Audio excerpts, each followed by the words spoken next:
पूर्व शत्रुता को नहीं आंबागान निकटस्थ रास्तार दुई गोष्ठी मध्य झगड़ा और परे मारपिट, जड़े आहत एवं जड़े मृत। यही झगड़े टेलीफोन भवन सेक्टर 6 निकटस्थ विवेकानंदपल्ली बस्तीर जड़े युवक मुंडरे गभीर आघात लगी। परे तांकु तुरंत आईजीएच रे भर्ती करा जायतिला, किंतु डाक्तर तांकु मृत घोषणा करते। मृतक हेले शेख लालटू।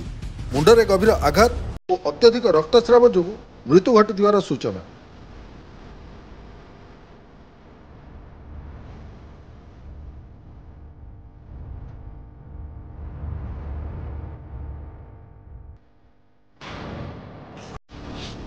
मृत्यु खबर पाई उत्तेजित लोकमानक द्वारा बहु गाड़ी भंगारुजा।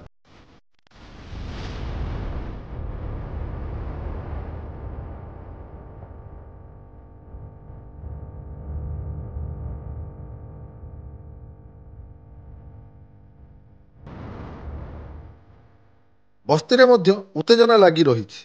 उत्तेजना को दृष्टि रखी घटनास्थल में पहुंची तदंत जारी रखिछन्ति वरिष्ठ पुलिस अधिकारी।